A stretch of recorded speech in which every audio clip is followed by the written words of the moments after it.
Day. As of the time of making of this program, Ukraine's offensive remains at something of a standstill, though there are reports that the Ukrainians are once again accumulating reserves and might be intending to go on the attack in some places in the future. I would say that by some reports, the weather has again been rather difficult. There's been again heavy rain, and it could be that one of the reasons why the fighting altogether has died down somewhat is because rain is making movement of troops by both sides more difficult than it would otherwise be. Anyway, the Russian Ministry of Defense has given us a report about the military situation recently, and I'll just read what it says. It focuses on the battles in two places, on the Vremevka salient, the Vremevka ledge, and also in battles around Artyomsk, the former Bakhmut, where, of course, fighting remains intense. Anyway, this is what the Russian Ministry of Defense said yesterday. Over the past 24 hours, the Ukrainian troops continue to attempt to carry out an offensive in South Donetsk direction, as well as near Artyomsk. Now, notice immediately here that apparently over the previous period, the period that is covered by this Ministry of Defense bulletin, the fighting was not in Zaporozhye region as such. It was all in Donetsk region, in South Donetsk region, near the Vremevka ledge, as we will come to shortly, and also around Artyomsk, the former Bakhmut. Anyway, this is what the Russian Ministry of Defense then goes on to say. In the Vremevka salient, the Kiev regime launched an offensive by units hastily formed from the remnants of Ukrainian brigades, which had previously suffered heavy losses. 3 attacks by Ukrainian units reinforced with tanks and armoured fighting vehicles were repelled in the area of Makharovka over the past 24 hours. All the attacks were repelled by courageous and decisive actions of the Vostok group of forces, airstrikes and artillery fire. Of the 10 armoured personnel carriers involved in the attacks, 8 were eliminated. 2 enemy attacks have been successfully repelled in the vicinity of Rovnopol. This is another area not on the Vremevki ledge, but quite nearby, but also in the Donetsk People's Republic. 2 Ukrainian tanks and 3 armoured fighting vehicles have been hit. Most of the personnel of a Ukrainian company tactical group and 4 infantry fighting vehicles were neutralized as the Russian troops repelled an attack near Prechistovka, which is also in the Donetsk People's Republic.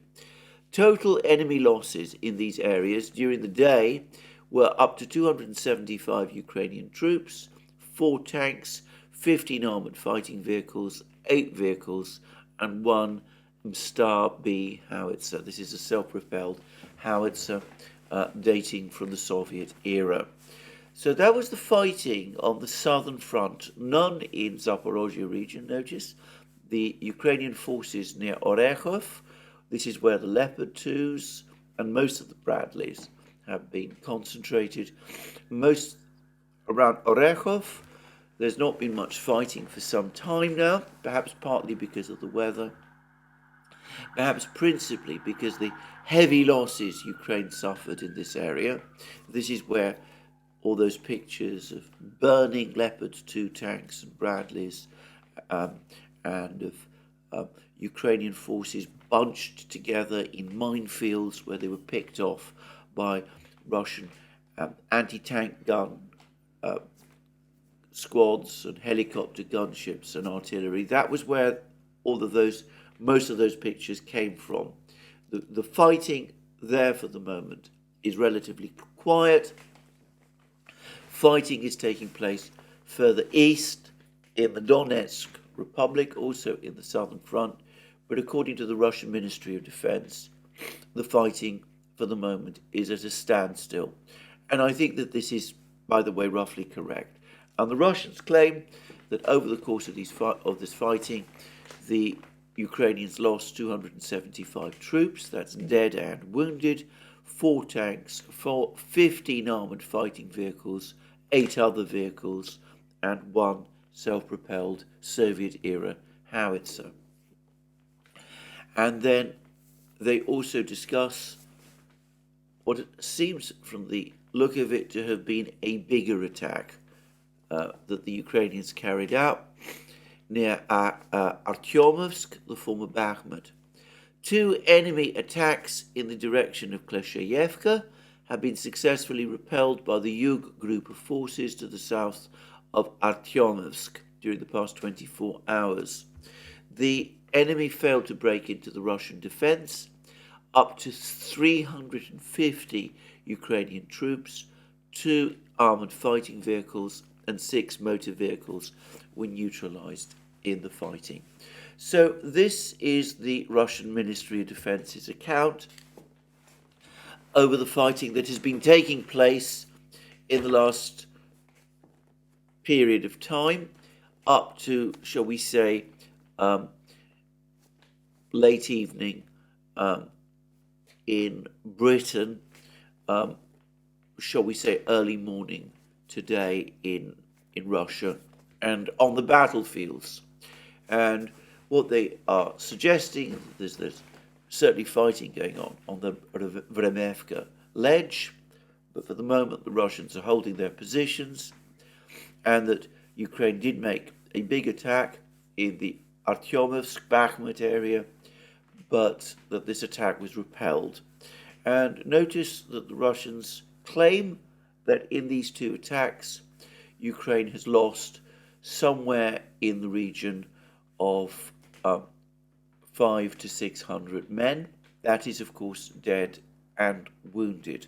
A very high rate of loss. And, of course, I'm not going to discuss the rest of the Russian Defense Ministry bulletin. The Russians also report losses by Ukraine in fighting at various other places on the battlefields. Now, as I said, as of today, the situation seems to be much the same as the Russian Ministry of Defense was reporting. Perhaps I should say as of the time of making this video, because things may change.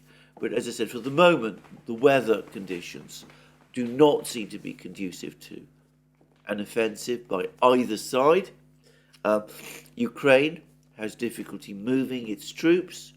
Russia has perhaps other kinds of problems.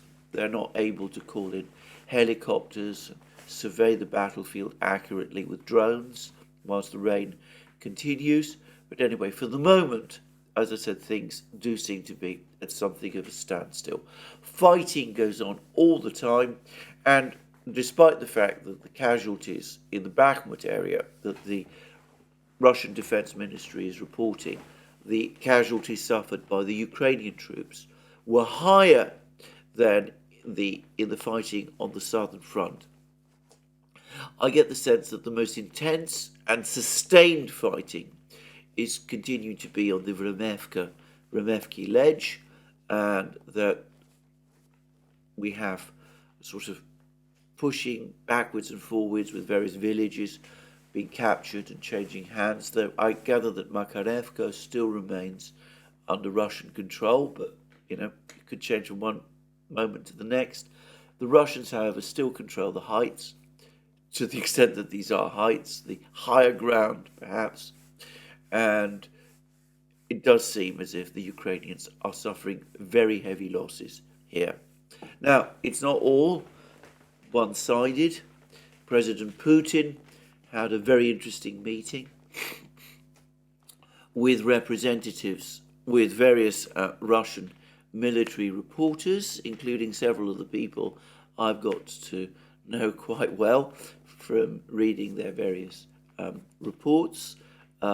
People like Yuri Podolyaka and others. I'm not going to spend too much time discussing who they are, but anyway, Putin had meetings with them. It's interesting to see, by the way, that he does take an interest in the work of these people. He had a meeting with them, and I'm going to discuss that meeting later in this program.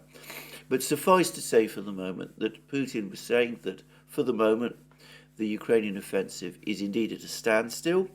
He also said that the ratio of losses is 10 Ukrainian for every Russian.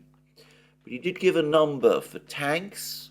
He said that the Russians, over the course of 10 days of fighting, have lost 54 tanks, though he was careful to add that most of these, or some of these, could be repaired and restored and have been apparently taken back to the workshops to be restored and repaired, whereas the Ukrainians, he put Ukrainian losses in tanks at 160. So not there a 10-to-1 ratio, more a 3-to-1 ratio, but whatever it is, he seems confident that the Ukrainians are suffering much higher losses than the Russians are. Anyway, overall, today is the 11th day of this Ukrainian offensive. Putin says it started on the 4th of June, which it did, and he also, now today is the 14th of June as of making of this program, so if you include the fighting on the 4th of June and the fighting today on the 14th of June, we are now 11 days into this offensive. This is the 11th day in which fighting over the course of this offensive continues to take place. And probably we will see many more weeks of fighting ahead of us. Putin was very careful to make it clear that the offensive has not yet run its course. Anyway, that's as good an account of the military situation on the battlefield as I can give. We see that both sides are involved in fights on the Vremevka ledge, but mostly, and Ukraine continues to make lots of attempts to launch some kind of offensive in the Artyomovsk, Bakhmut area, but for the moment the Russians feel that they have the situation under control and that the Ukrainian forces are being repelled. Let me repeat again that all of this fighting on the southern front is taking place in what used to be called the grey zone, in the area well to the north of the main Russian fortified lines. In fact, there's a very interesting map which is being circulated by various people, which shows where the Russian fortified lines are, and there's an area somewhat to the north, quite a fair distance on this map, to the north of this fortified line, and it's a sort of box area, and it's in this box that the fighting is taking place. The Ukrainians have not yet broken through. They've not yet reached the fortified lines, the big fortified lines that we've been hearing so much about. In fact, I understand that before they even reach those big fortified lines, there is another less heavily fortified line that they would also, a defense line, Russian defense line, that they would also have to break through. So they have what looks to me, in my inexpert way, to be a daunting challenge ahead of them, and with the real big Russian fortified lines being apparently around 30 kilometers deep, it's debatable to what an extent they'll be able to break through. Now, if you want to understand more about these Russian fortifications, two places you can go. One is Brian Beletic's excellent programs on the new Atlas, but also I would suggest that you go to our main site, the Duran, where you will find that we did an extensive programme yesterday, a live stream with Scott Ritter, who has discussed all of this in great detail and explained that the man who has been in overall charge of designing these fortified lines was a General Romanchuk, who wrote the book about them for the Russian Defense Ministry, and he was being called out of retirement, and he apparently supervised the creation of these lines, and he is the expert in this. Some people are already comparing these fortifications to the Maginot Line, not perhaps a very happy comparison, given that the Maginot Line was bypassed, and the Westwall or Siegfried Line that the Germans created in the western parts of their country before the Second World War, which did cause the Western Allies major problems when they eventually reached it in the autumn of 1944.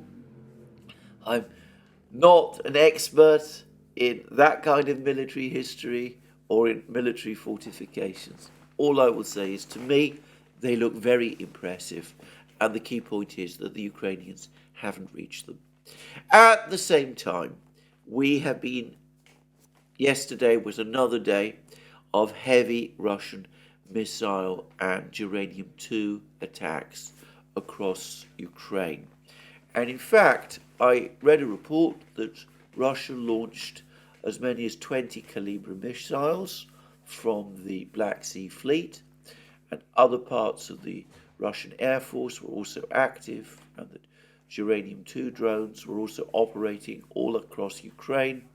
And of course, it's very difficult to get a true assessment of the damage because, of course, Ukraine doesn't provide much information here. And it's not always easy, as I said, just to rely on comments by Russian bloggers and Telegram channels, because actually the Russian Ministry of Defense doesn't provide a huge amount of information about this missile offensive either, save, of course, that it is clearly intended to interfere with Ukrainian logistics and Ukrainian military preparations and with other such things. And for all I know, it's having a very significant effect. So anyway, that seems to me the overall situation on the battlefronts. There's an awful lot more to say, no doubt, an awful lot more going on at the present time, but that seems to me the position at the moment. I will return to a lot of the topics I've just touched on when I come to speak about President Putin's meeting with the military correspondents. But in the meantime, there are a number of other things to talk about. The first is that there is now reports circulating that Dutch intelligence tipped off the United States about this alleged Ukrainian plot to blow up the Nord Stream pipelines. And apparently the United States received this intelligence. It warned Ukraine not to carry out this attack. This is the story we're hearing. You can believe it or not as you choose. I should say I don't particularly believe much of it, but anyway. This is the story we're told, that the United States warned Ukraine not to do this thing. They warned Ukraine that there would be consequences if they did do it. And, of course, Ukraine, according to this version of what happened, which is, just to say, very different from the one provided by Seymour Hersh, who says it was the United States which did it and has given a lot of details about how it was done, details which to me seem somewhat more convincing. But anyway, according to this version, the United States warned there would be serious consequences if Ukraine went ahead. And according to this version, the man who was in overall charge, who was supervising this whole operation, who apparently decided to go ahead with it and gave the order for the blowing up of the Nord Stream pipelines, was General Zaluzhny, the Commander-in-Chief of Ukraine's armed forces. Note that there seems to be an effort to dissociate President Zelensky from this affair. Now, that is all very interesting, not perhaps because it takes us very far with who actually did destroy Nord Stream, but because of the way in which General Zaluzhny is being put in the frame. In fact, it looks to me almost as if General Zaluzhny is being thrown under the bus, that he's being set up as the scapegoat for the Nord Stream attacks.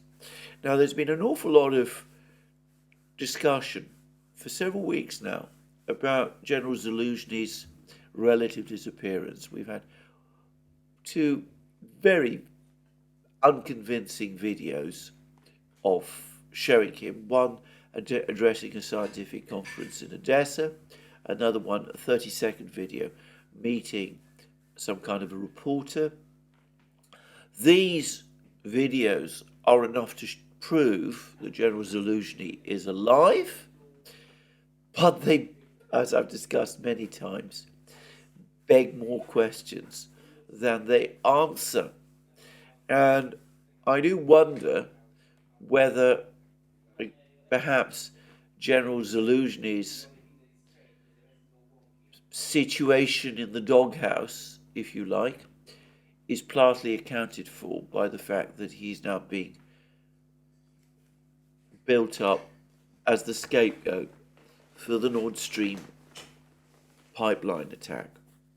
In which case, conceivably, he could soon be dismissed from his post and perhaps even face charges.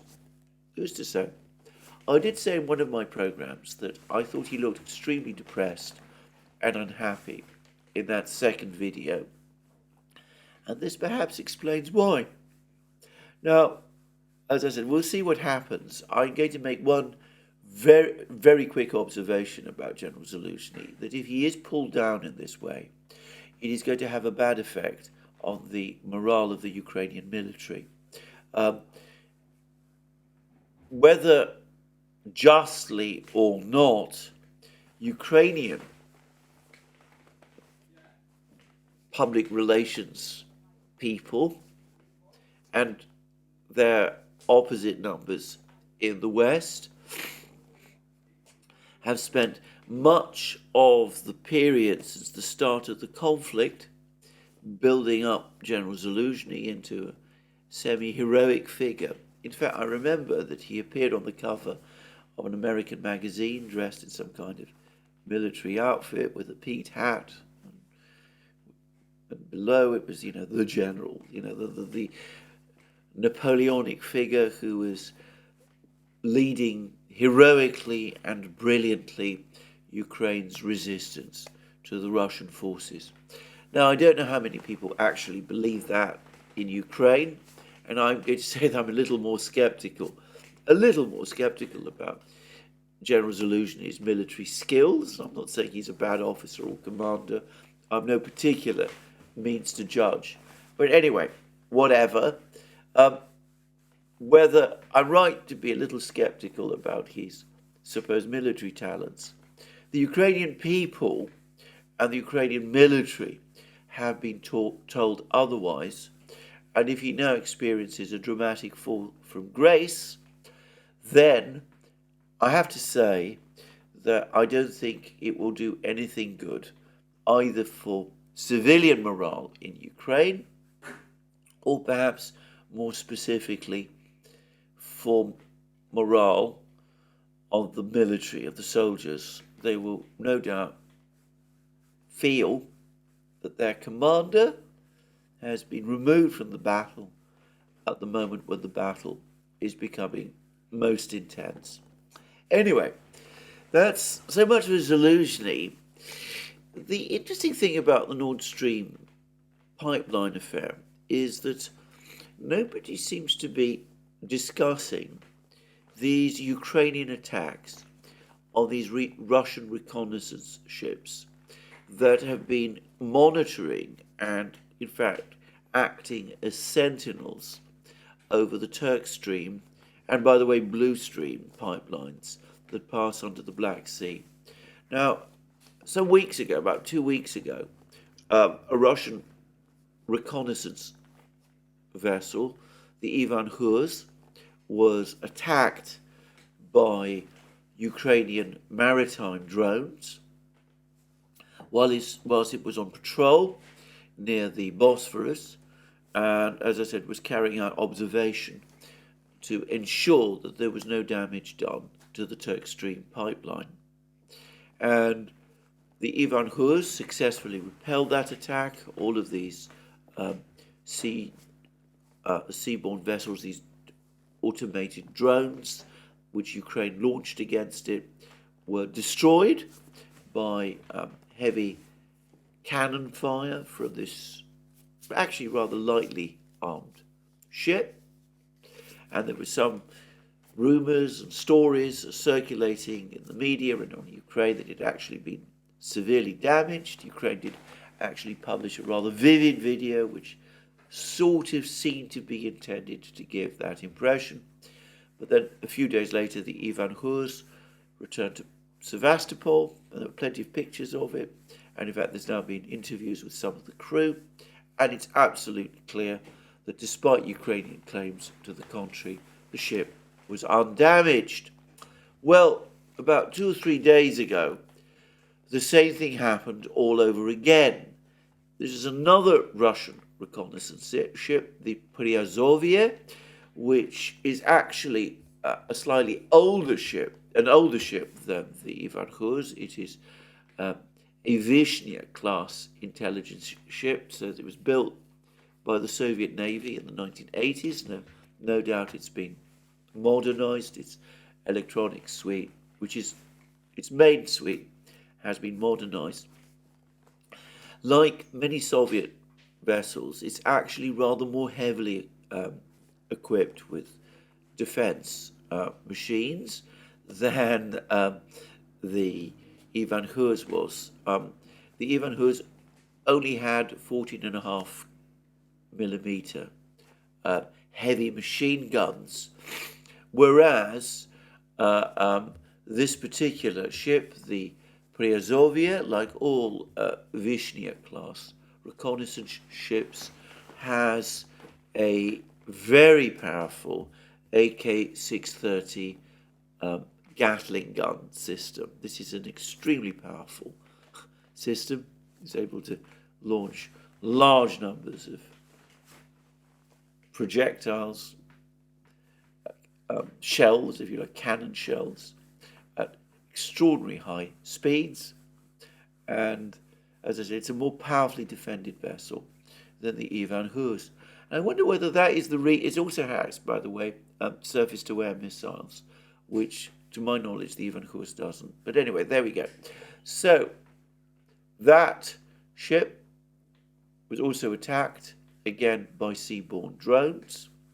And the same thing happened. The AK-630 was deployed against them and seems to have had little difficulty in destroying them.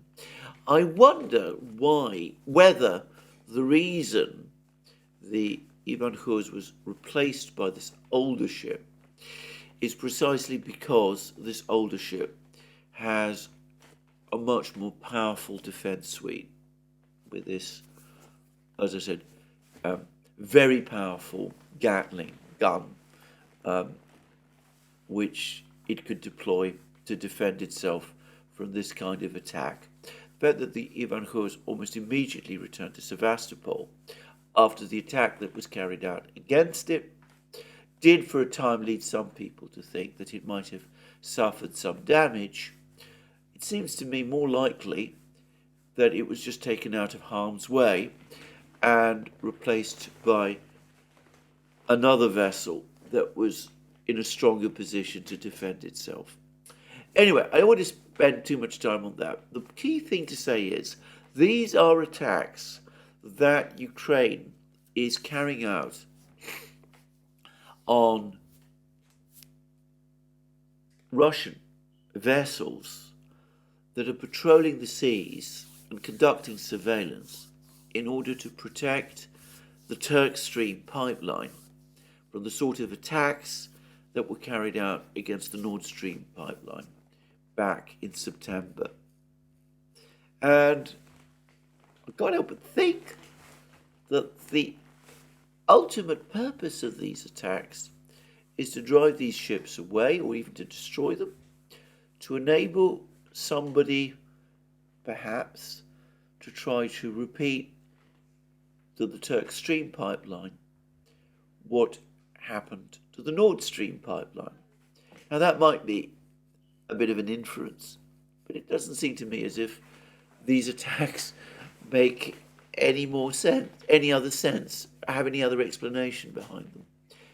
In which case, given that General Zaluzhny no longer seems to be in control of things, it seems that Ukraine not only is paying no attention to the warnings that the United States is supposed to be giving about the unwisdom of these attacks and the consequences of launching these sort of attacks. It seems that General Zaluzhny cannot have been the only person involved. Just saying. Anyway, we will see what comes of all of this and whether these attacks continue. So far, like all other Ukrainian attacks at the moment, they don't seem to be having a great deal of success. Now, we have also had a number of very, very interesting statements coming now from Western officials, including Jens Stoltenberg, but also American officials, about what is pending in Vilnius. Now, the Ukrainians have been pressing extremely hard for Ukraine to be provided with a timetable or plan for its eventual entry into NATO at the Vilnius summit. But yesterday, Jens Stoltenberg ruled that out. He made it absolutely clear that no such timetable, no such plan is going to be provided to Ukraine. It's apparently not going to be part of the agenda at Vilnius. And in fact, Stoltenberg went a lot further than that. He even said that there is no possibility of Ukraine even considering entering NATO whilst the current war continues in Ukraine. Ukraine must win its war first in order to get entry into NATO. Now, that seems to me an astonishing thing for the NATO Secretary General to say. The Ukrainian leadership is committed now to joining NATO, to getting Ukraine into NATO, and the Russian leadership is committed to preventing Ukraine joining NATO. The Russians have just been told that Ukraine won't join NATO whilst the war continues, which incentivizes them to prolong the war. And Ukraine has just been told that it can't join NATO unless it wins the war, which in effect incentivizes them to continue with and perhaps intensify their current offensive. Stoltenberg, once again, even whilst in effect slamming the door in Ukraine's face, has acted in a way that looks to me like its effect will be to intensify and prolong and continue the war and make more difficult negotiations to end it. Now, whether that was his actual purpose, whether he thought it out in that way, I'm not really sure, but that is the effect. And it's a bleak thought, but as I said, it is what he has done. And I can't help but think that Ukraine itself, President Zelensky and his officials are going to be extremely disappointed by this news. And I can't help but think that one of the reasons for this decision is that the NATO leaders have looked at what's been happening in the first 10 days of this offensive. Ukraine hasn't broken through. It hasn't even reached the Russian fortified lines, even this first fortified line. It's still stuck in fighting in the grey zone. The NATO leaders have apparently concluded that there isn't going to be a breakthrough, and that as a result, there's no point or purpose in even discussing NATO entry in Vilnius. Now, Zelensky in the past has hinted that if Ukraine was not given some concrete pathway to enter NATO at Vilnius, then he would probably stay away. We'll see whether he follows up with that. To be frank, I don't think so. I think one way or another we will see him in Vilnius. As I've said already several times, as we've discussed many times on the Duran, he doesn't seem to be too keen on remaining in Kiev at the present time. So I would have thought that popping off to Vilnius for another photo op with the NATO leaders would suit him very well, even if he isn't going to come back with any positive news about what has happened. Now, that doesn't mean that Western support for Ukraine has, for the moment at least, softened.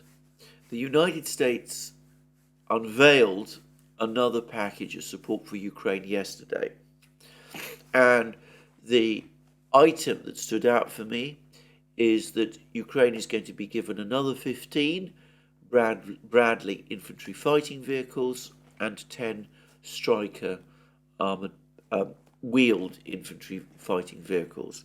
Previously, Ukraine had been given around 100 of each.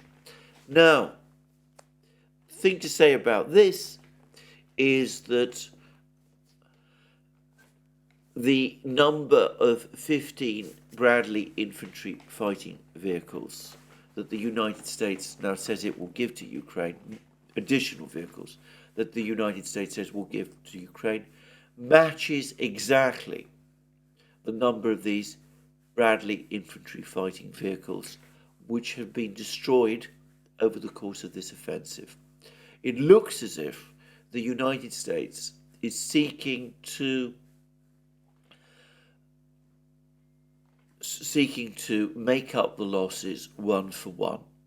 It's not providing Ukraine with more of these machines, but it's replacing or trying to replace Ukraine's losses. And the Striker delivery is, of course, on top of those that have already been supplied. I haven't yet heard of any Strikers actually being used in the fighting up to this point. But in the programme we did yesterday with Scott Ritter explained this is actually a very difficult vehicle to operate and to keep functional. It's variable suspension, apparently comes with many maintenance problems, many maintenance headaches, and there can be damage done to these vehicles if they're not used properly. And I wonder whether Ukraine has already damaged 10 of these vehicles, and that the 10 that the United States is supplying are intended to replace the 10 which have already been damaged in that way. Again, I would suggest go to this program. Scott Ritter gives a very, very interesting explanation of the serious problems with the Striker, a machine he admits he has never had to deal with himself, but it does seem as if it's a very fragile vehicle in some ways, and he was doubtful that Ukraine would be able to operate or maintain it properly. And it does look to me as if this delivery of strikers could actually be a delivery of replacements, because 10, more or less, is not going to make any great difference to the battle. But anyway, one way or another, it is a statement of continued US support for Ukraine. So, there we go. No NATO for Ukraine in Vilnius, an offensive that is stuck. Putin says, by the way, that Ukraine has lost around 25 to 30% of the equipment that Ukraine was supplied by the Western powers for this offensive. Now, as I said, it seems around 15 to 16 Bradleys have been destroyed. The United States is going to try to replace them one for one. Not clear to me, by the way, how long it will take for these new Bradleys to arrive. Probably a couple of weeks, I'm guessing. I mean, I presume they will have to be taken out of stock in the United States and refurbished in some ways. So this is not going to, they're not going to appear on the battlefields immediately. But anyway, there we go. It's not clear how many Leopard 2s have been destroyed so far, but we could be talking about, as I said, between a dozen and a score. Boris Pistorius, the German defense minister, as I've already discussed, has already ruled out replacing these Leopard 2s one for one. In fact, it seems the only additional tanks Ukraine is going to get from Germany are Leopard 1s, about 100 of those, but these are very vulnerable tanks, arguably not the kind of tanks you want to use in this kind of intense combat that is taking place on the Ukrainian battlefields. Now, Annalena Baerbock, the German foreign minister, has complained that people refer to these Leopard 2s as German tanks. She says this is completely wrong. They should be called Ukrainian tanks because they're operated by Ukraine. Well, strictly speaking, she is right, I suppose. It is a point of view, but of course they are made in Germany. So maybe this is one case of Miss Baerbock rising to the defense of a German piece of kit, wanting to explain to us why, as a fact, as I said, that it doesn't seem to be doing very much, working very well, why that is presumably the fault of the German makers. Just saying.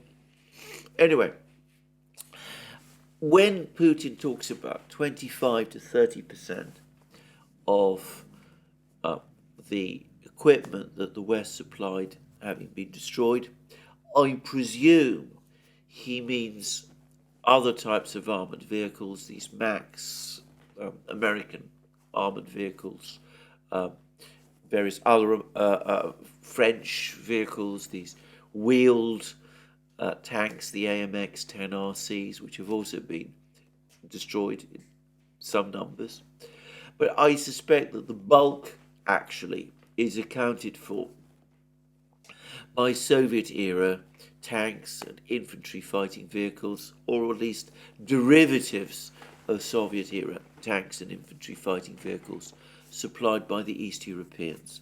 As I said, it's not widely understood that behind all the talk about the Leopard 2s, the Challenger 2s, which have not yet engaged in the fighting, the Strikers, the Bradleys, all of those things, the actual bulk of supplies that were made to Ukraine in the winter and spring for this offensive was provided by East European states and was made up of these types of vehicles. Soviet designed T-72s, some of them built under license in Poland, and apparently, I believe, also in Slovakia, and no doubt modernized, in fact, extensively modernized. infantry fighting vehicles from these countries this type of equipment. Anyway, that, of course, brings me to this long interview that Putin, or a meeting that Putin had with all of these military correspondents. And I have to say it was an interesting fact that this meeting took place at all, because a lot of the people, as I said, I've mentioned in the past, were there, and they were meeting Putin. And as I've discussed many times, these people are not always fully supportive of the Russian Defense Ministry. On the contrary, they are often relentlessly critical of it. They are far from, if you like, the sort of people who you could describe as conventional propagandists. And some of the most outspoken critics were there at this meeting. Now, two people who I often refer to, Gleb Bazov and Boris Rozhin, were not at this meeting. I believe Boris Rozhin is unwell, which is perhaps the reason why he wasn't there.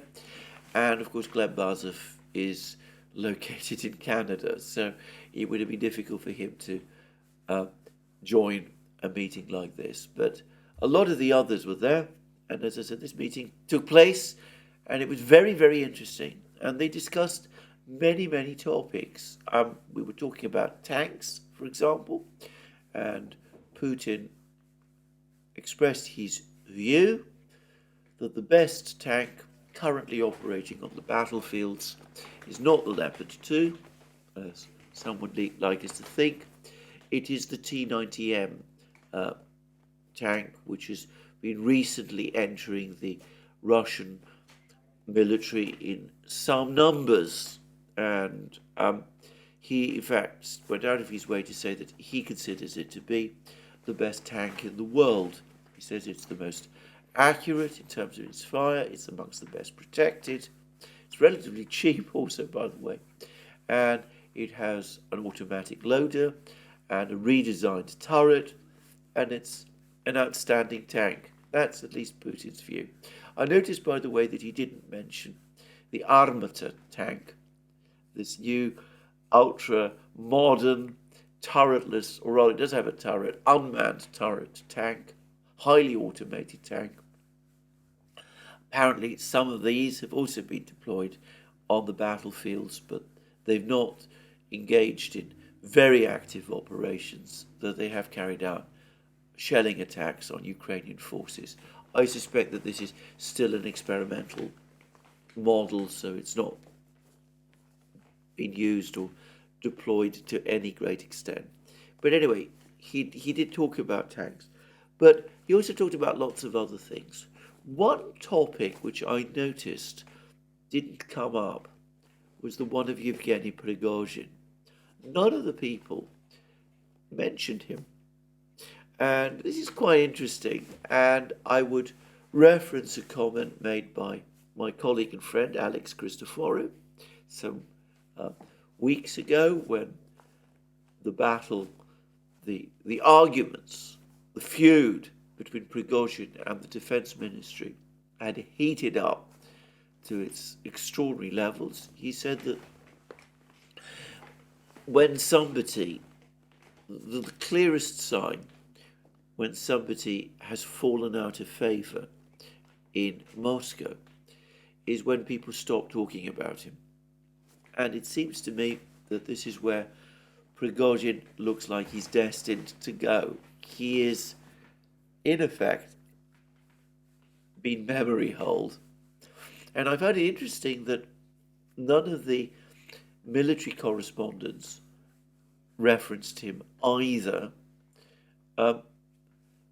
Presumably they were told in advance of the meeting that Putin would not welcome questions on the topic of Prigozhin.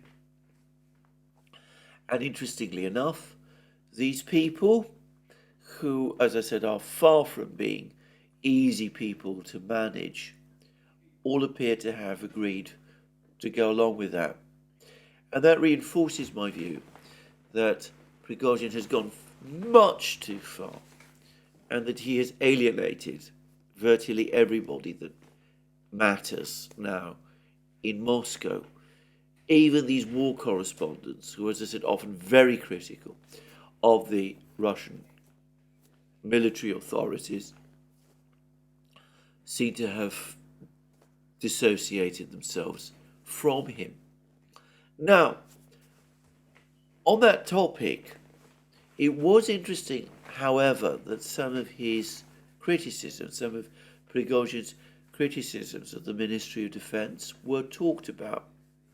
And Putin conceded to some of the points that Prigozhin has been making. Prigozhin has been complaining for a long time, and this isn't just him, by the way. It's been said by a number of other of these correspondents, that some of the generals in the defense ministry are basically dead wood. They've become overused to their office jobs. They've lost touch with the battlefield realities, and they have been, in fact, a problem in the conduct of the war. And Putin admitted as much. He referred to these people as parquet generals. He was referring, of course, to the beautiful wooden parquet floors that you find in Russian buildings, public buildings, sometimes residential buildings as well, by the way. And these are parquet generals. They've been used to that kind of lifestyle.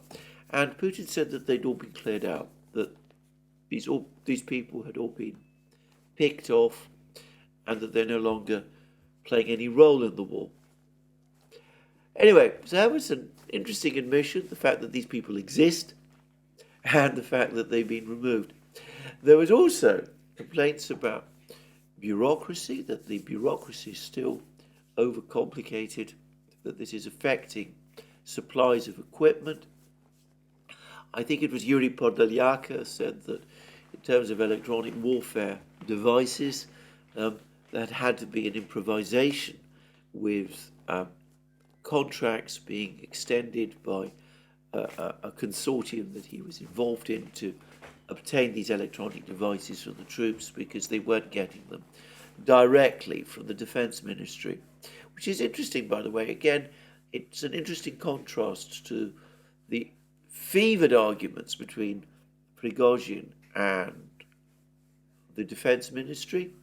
Prigozhin always complaining about the fact that he wasn't being provided with the ammunition he wanted.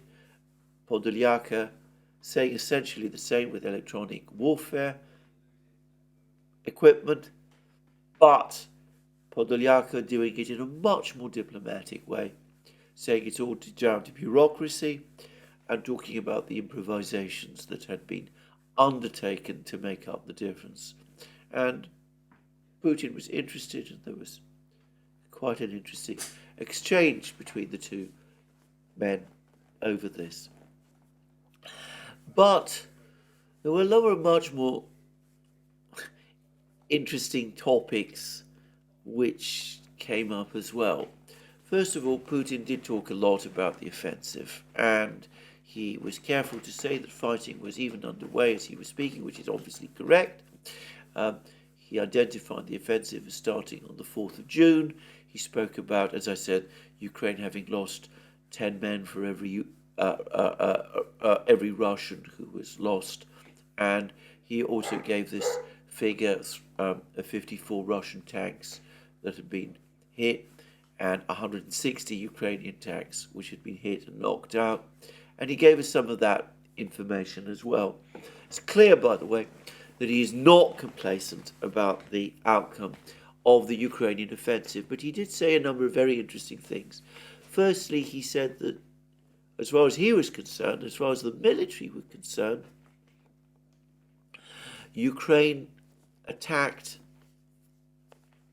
the Russian military was concerned, attacked in what for Ukraine was perhaps the best place in the Zaporozhye, Donbass, southern Donbass area.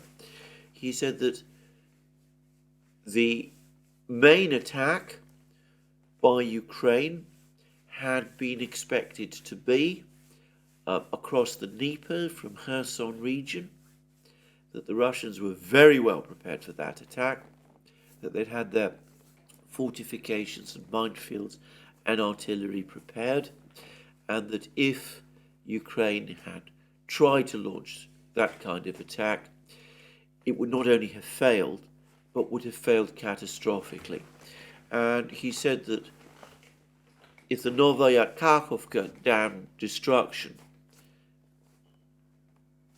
ended that possibility, then some people in the Russian Defense Ministry would regret it. I would say, actually, that over the last couple of days, there's been lots of rumours that Ukraine is actually thinking of reviving that attack. The water levels in the Kharkov reservoir have now fallen considerably.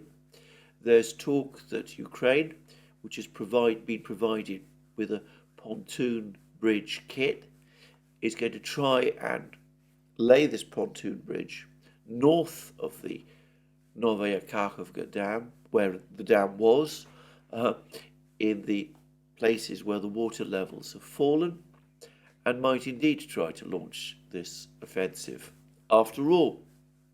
Now, what I would say is that it's now confirmed that the Russian defense lines, the big Russian defense lines, were located some 25 to 30 kilometers from the Dnieper River.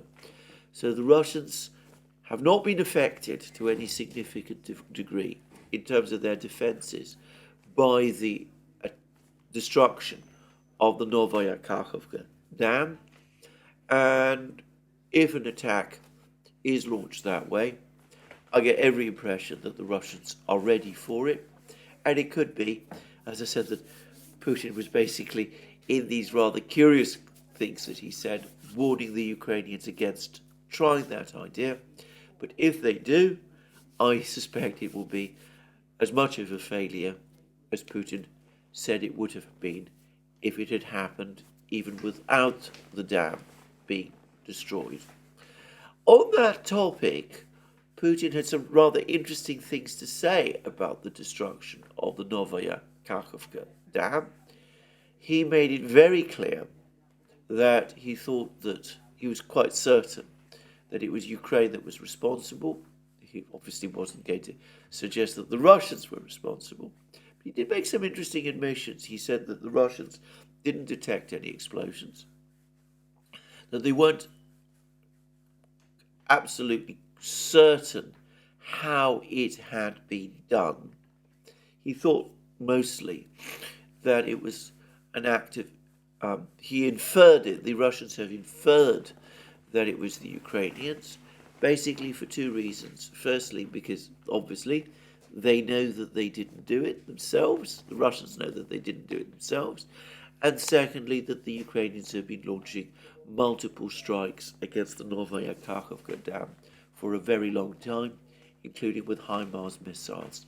So he said that there might have been some other device that was used that he's not familiar with. There's a very complex and elaborate explanation by the Moon of Alabama of how Ukraine might have used Storm Shadow, British Storm Shadow missiles to destroy the Novaya Kakhovka dam. I'm not arguing with the theory or the engineering. I mean, the Moon of Alabama might have got this right. What I would say about that, the one reason I'm a little skeptical about that explanation, is that I would have thought that if the Novaya Kakhovka dam had indeed been destroyed by Ukraine using British Storm Shadow missiles, the Russians by now would know about it and would have said so. And the fact that they haven't done so makes me a mite skeptical about what is so far only a theory. I'm just saying. I'm not saying it's wrong. I'm just saying that, this is the one piece of doubt I have about it. But it was more, perhaps, the most interesting part for me about what Putin said was about the future of the war. And he made it absolutely clear that as far as the Russians are concerned, all the objectives that he set back in February 2022 must be achieved. And he also, this is demilitarization, purging of the ultra-right-wing ideology from Ukrainian political life, protection for the Russian language, all of that sort of thing for Ukrainians within Ukraine. Liberation of the 4 regions, acceptance by Ukraine that the 4 regions are now going to be incorporated into Russia, and of course neutrality for Ukraine. All of this, the Russians are unshakable over. But he did also look forward, and he said that there are a number of things, that he said a number of things, and they were very interesting. He said that first of all, where the Russians will go, what they will do in the future, how the war will end, will to a great extent be shaped by events. It'll be shaped by events on the battlefield, for example, whether the Russians eventually do decide to launch some great offensive or not. And here, by the way, he said a great deal about the state of the Russian military. There was a lot about rotations, about the fact that Russian troops get rotations. They're granted furloughs so that they're able to return home. He said that nearly all the troops who are granted furloughs return. Desertion rates are very low. He suggested that it was less than 1%, which is, I think, reasonable, by the way. He also discussed the build-up of the Russian forces, and he said that for the moment, a further mobilization isn't necessary. He said that Russia has had 150,000 men who have applied for contracts in the Russian armed forces as regular soldiers. He said that alongside others who've just volunteered, the number has increased to 156,000. So Russian soldiers who are already regular soldiers, contract soldiers, they've had their contracts extended, so they are part of the Russian military. They can't just quit as they could in the summer of last year with all the consequences that I've discussed many times. So they're operating on the battlefields, and there's these extra 156,000 men coming, and he said that the numbers are growing incredibly fast. Thousands of Russian men, 9,500, I think, over the previous couple of days, are coming to enlist in the fighting. And I've seen pictures of some of these people, and they seem to be youngish men in their 20s overwhelmingly. And I'm guessing that they are people who've either served in the military recently, or perhaps people who've been conscripted as part of their 1-year service, and many of them have decided to actually remain in the military beyond that.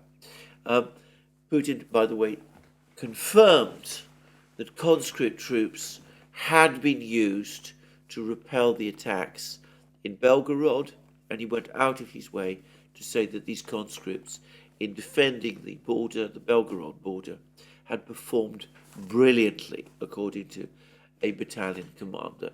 So there we go. So anyway, the Russian military is clearly growing in size.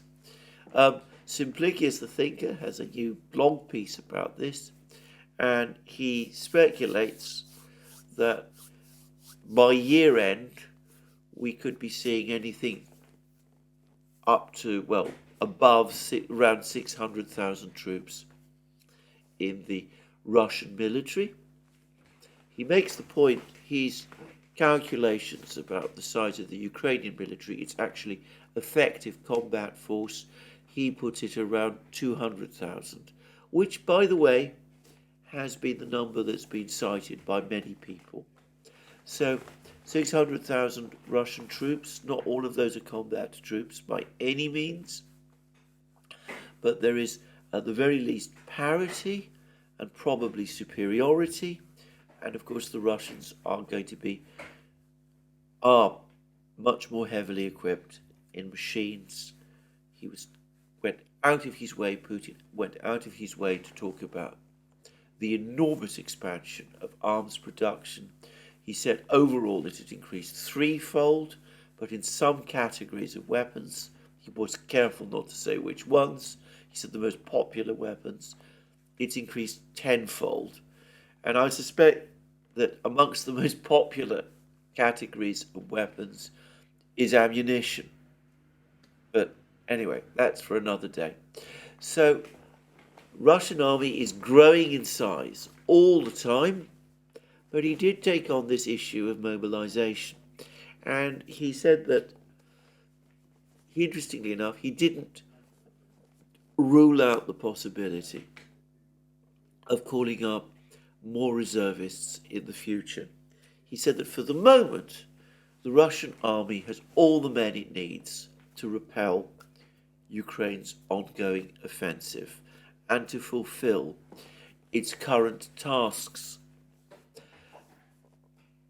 Whether a mobilization is required in the future will depend on the situation, but when he talked about the situation, he also spoke about the political situation, about how far Russia is intending to go. And he said, do we want to go all the way to Kiev? We went there before. We could, in theory, go again.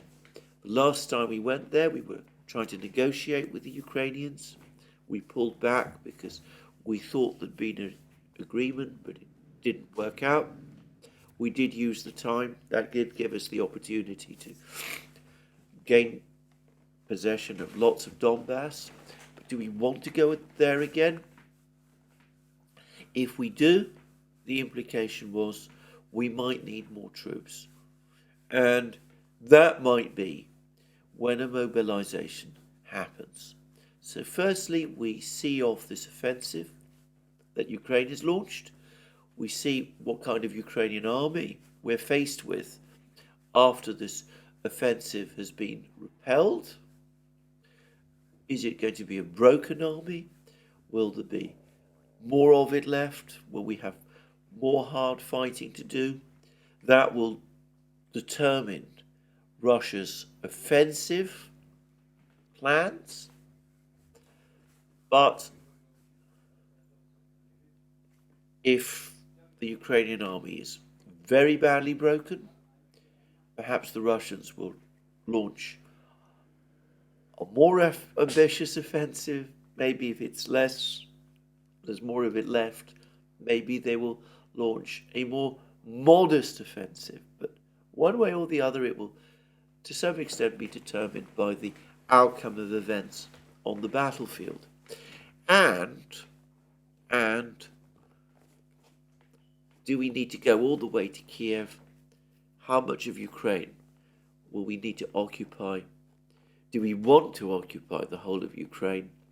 If we do that, then we might need even more troops than the number of troops that we have, and that might require a further mobilization. So I expect that we will see decisions made about all of this in the late summer, early autumn, once the Ukrainian offensive has run its course. Putin did again say that he still wanted some kind of modus vivendi with the West, and indeed with Ukraine itself. And he still said that he hoped that once the offensive was out of the way, once Ukraine had suffered its catastrophic losses, there would finally be some return to sanity in Kiev, though he didn't seem to hold out a great deal of hope of that. And in that case, it might be possible to reach some kind of political compromise. But it's fairly clear that the price Ukraine would pay would be higher than the price that the Russians were seeking in March of last year. And as I said, Putin didn't seem to expect that to happen. And very interestingly, he talked about the need for a cordon sanitaire, a demilitarized area within whatever of Ukraine was left to protect Russia's borders. He said that, yes, Russia would at some point need to push Ukrainian troops back from its borders in places like Belgorod, but he did make the point that you'd have to push them quite a long distance to put them beyond artillery range of Russia's borders.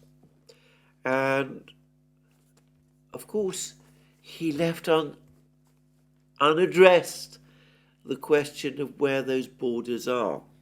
If this is a cordon sanitaire, a demilitarized zone that's going to cover all of the 4 regions, including West Bank, Kherson region, so the demilitarized zone is going to take up most of Ukraine, or so it seems to me. But anyway, just saying.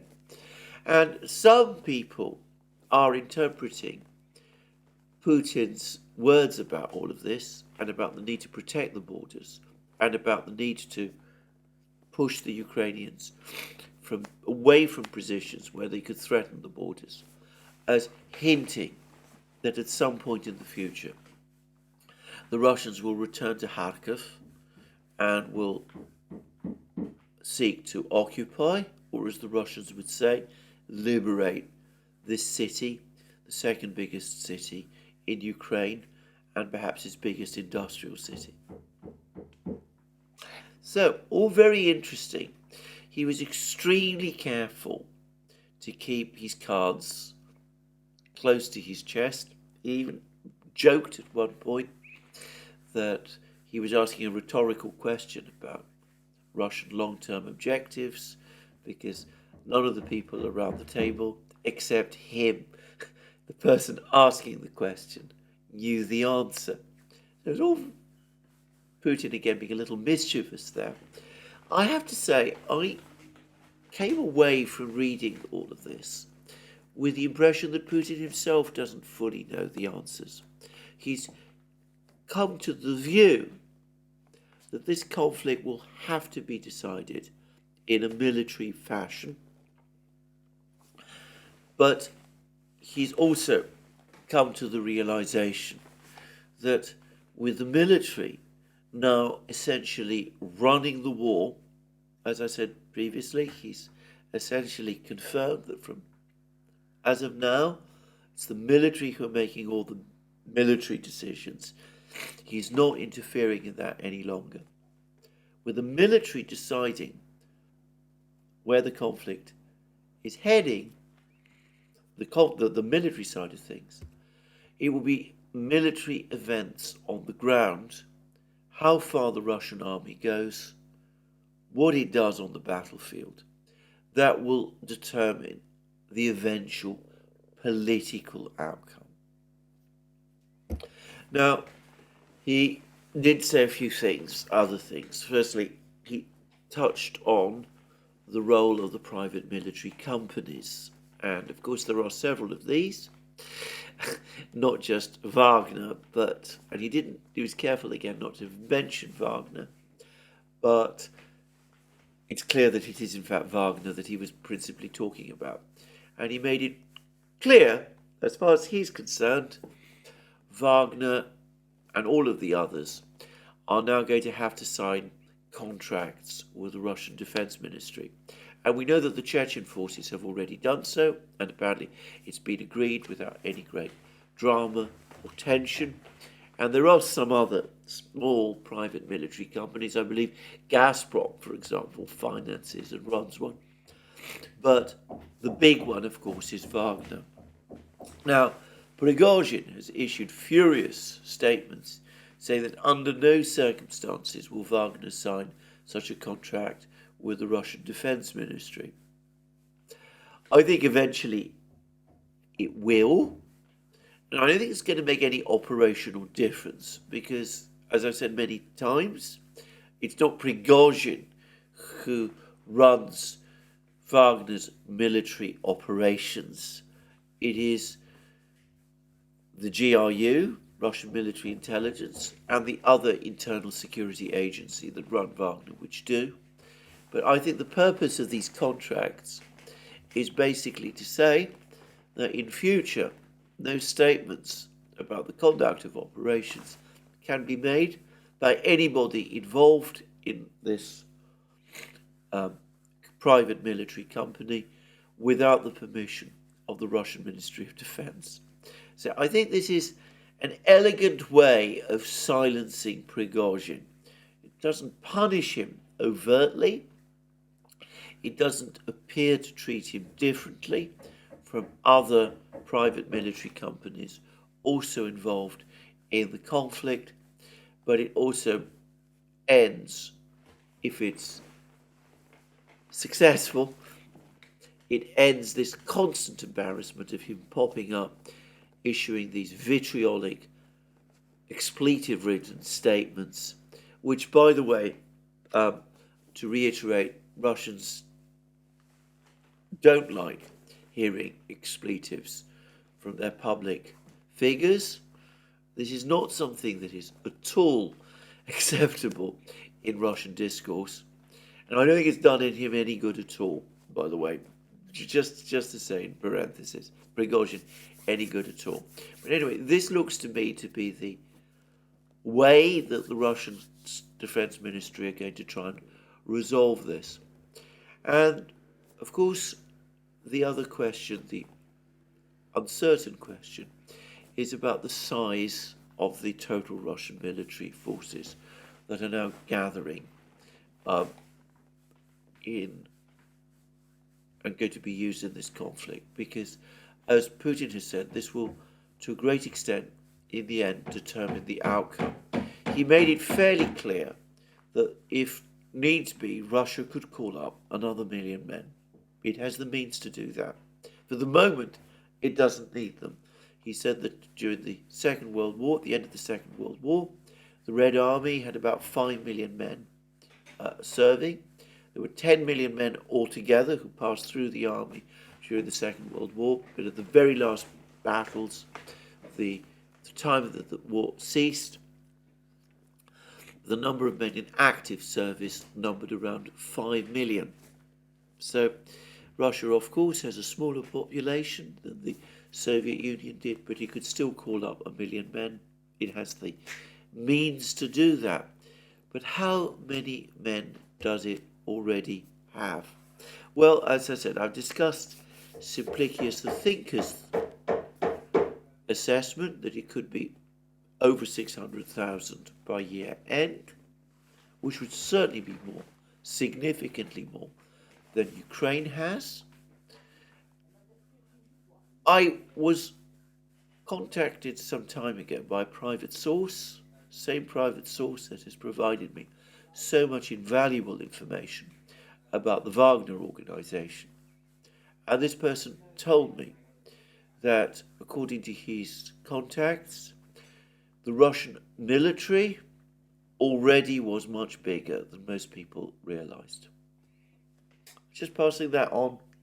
I can't corroborate it independently. We'll just have to see.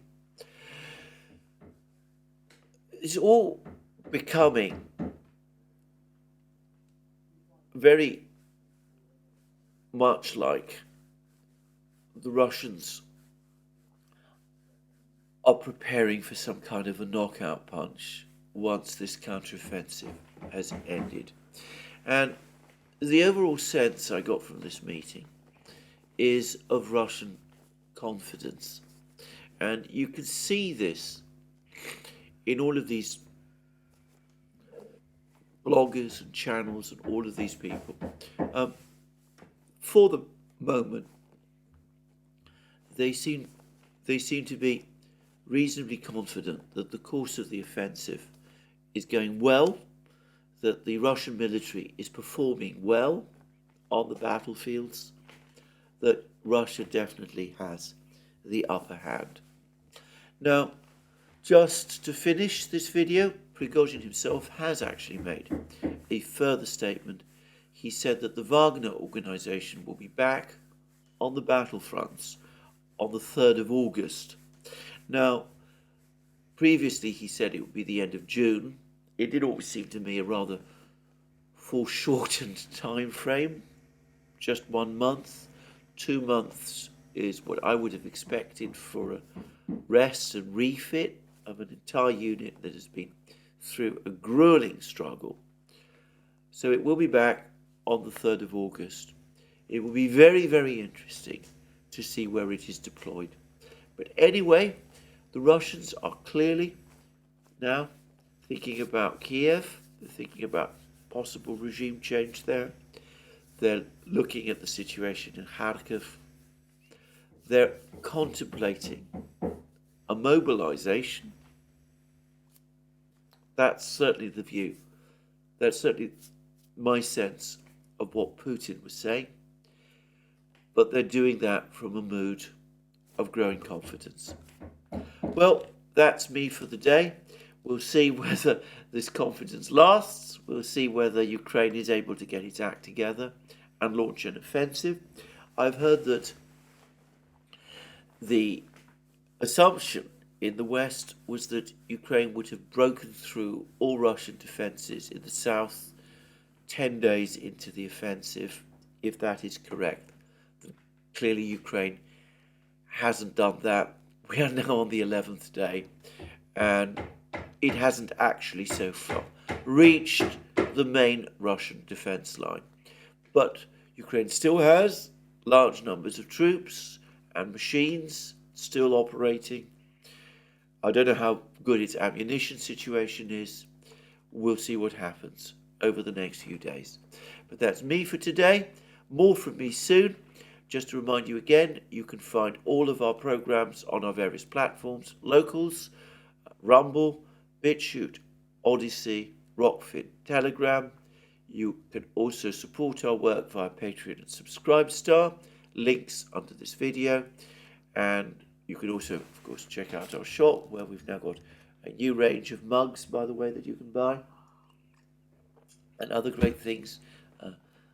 T-shirts, hoodies, sweatshirts, all those great things, hats, scarves. And last but not least, if you've liked this video, please remember to tick the like button and to check your subscription to this channel. As I said, that's me for today. More from me soon, and have a very good day.